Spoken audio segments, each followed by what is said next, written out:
Friends, welcome back to another episode of Generation Tech. My name is Alan. Today we continue our faction analysis series where we look at different alien races and discuss their weaknesses and strengths. Because our philosophy here at Generation Tech is that in order to help humanity, we first need to learn more about our galactic neighbors so we can improve our relations with them, and destroy them if need be.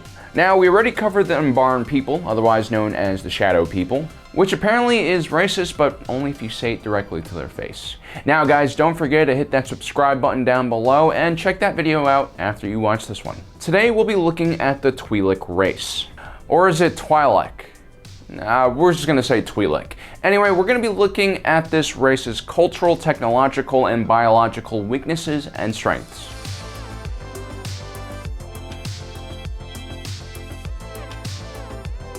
The Twileks were another near-human species like the Umbaran. Near-human meaning they share many similar human genetic and phenotype traits, but aren't exactly the real thing. It's hypothesized that many near-human races like the Chiss, for instance, are just offshoot mutations of the human race.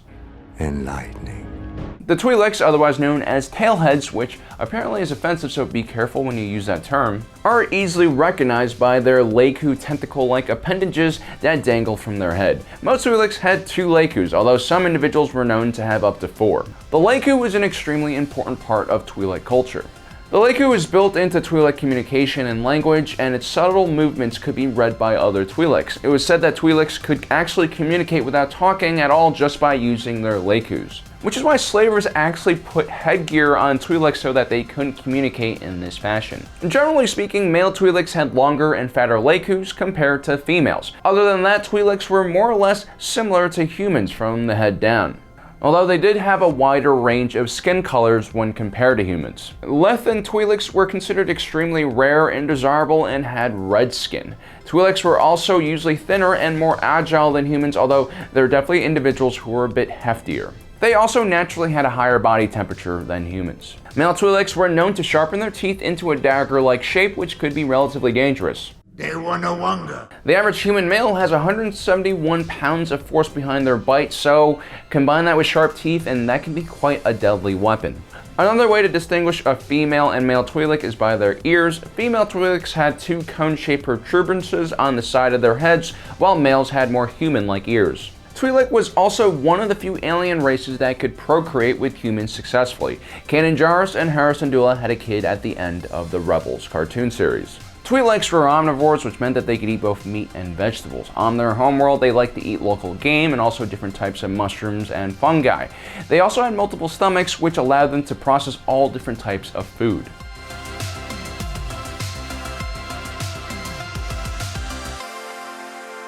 The Leku, or the brain tail, as it was known because it was directly connected to the brain at its stem, was a weak spot for the Twileks. Damage to the Leku could even lead to brain damage. Because of its closeness to the brain, the Leku is also extremely sensitive, and therefore a Twilek will only allow someone they trust to touch their Leku.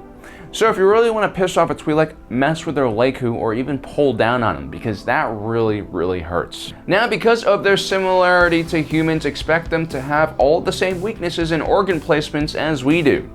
So kicking a male Twilek in the nuts is just as useful and wrong as it would be if you did it to a human. One thing that does differentiate Twileks from normal humans is that they have little to no hair on their bodies.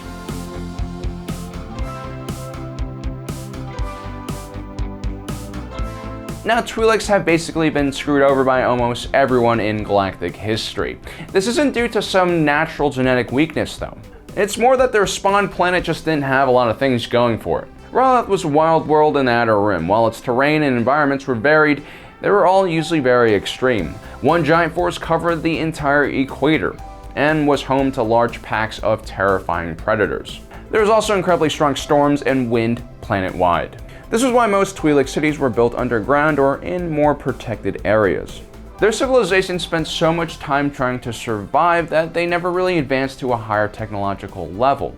Also, there were very few meaningful exports on Ryloth. This meant that Ryloth's future was oftentimes decided by those not native to the planet. The Twilek leaders tried with varying degrees of success to keep their people afloat amidst wider galactic conflict. Although they generally preferred to stay independent, whether they were able to keep themselves independent was a whole other thing. During the Clone Wars, the Separatist Alliance occupied the planet. Then they were briefly liberated by the Galactic Republic, which then turned into the Galactic Empire, which then again occupied them. Lacking any real defense or economic production, the Twilek people were oftentimes at the mercy of their occupiers, which is why the Twileks oftentimes ended up in servitude. For the males, that meant hard labor. The females, on the other hand, were known for beauty and usually were enslaved as domestic servants or dancers. Because of their lack of economic riches and racial issues, Twileks didn't have access to higher learning or the imperial academies. This meant the Twileks who made it out of poverty and became successful usually did it through less conventional ways. This usually involved working with criminal organizations or becoming a freelancer like a bounty hunter. Another problem with the Twileks was they weren't really united as a race. There were some larger cities on the planet, but there were also many small rural settlements that were completely disconnected from one another. Some of these tribes were so isolated they hardly noticed the separatist or imperial occupation of their world. Most Twileks could understand and speak basic, but they did it with a very heavy accent, similar to a French accent we might hear here on Earth. Let me go!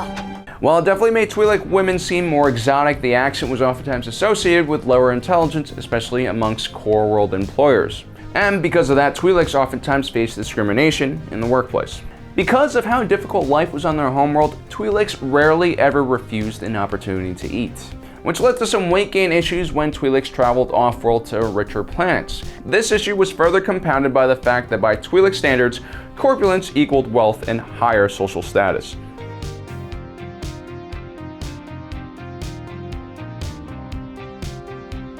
Although some Twileks viewed slavery as dishonorable and destructive for society, I won't go back there! many Twileks actively participated in the enslavement of their own people. Some did for profit, others reasoned that a life off-world even as a slave would be better than a life on Ryloth. Many Twileks embraced their role as a slave race and became masters at seducing people in the hopes of eventually improving their situation. A lot of Twileks understood other races looked down on their culture and intelligence and used that to their advantage. The Twileks had a very tribal and family-oriented society. Due to their harsh surroundings and environment, Twilek tribes always kept an open door for wary travelers and guests and showed them great hospitality. Not so different from the Bedouin tribes we have here on Earth. The Twileks also had strong warrior roots and were excellent fighters with terrific martial skills. Most Twileks who grew up outside of urban areas on the planet were also excellent hunters and survivalists. Needing very little to sustain them and having very little to lose, the Twileks made excellent guerrilla fighters. Shamsandula was a famous resistance leader who successfully fought against both the Separatists and the Imperials. Yes, the Empire is still trying to figure out how to beat me.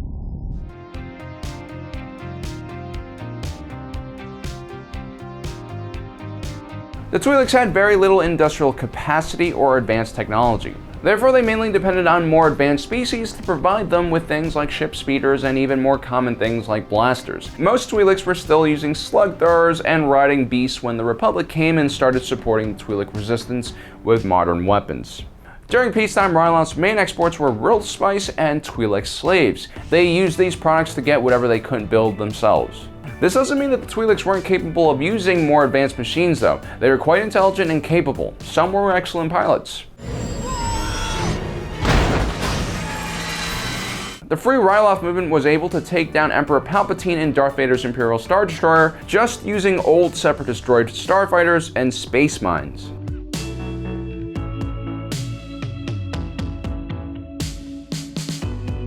The Twileks' low approach to fighting made them very cheap to equip and hard to detect. It also made them quite mobile. Even though their mounts weren't as fast as a speeder, they could keep up with a clone scout walker, and better yet, they didn't require fuel and could live off the land.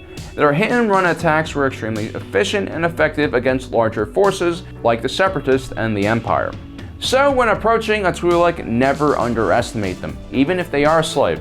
Twileks are extremely cunning and they will try to get you to let down your guard, and they will take advantage of you. They are excellent guerrilla fighters, making it very difficult to successfully occupy their homeworld. However, Twileks are not a unified people, and it is very easy to find a partner amongst the Twilek people who isn't afraid of enslaving or subduing their own people for personal gain.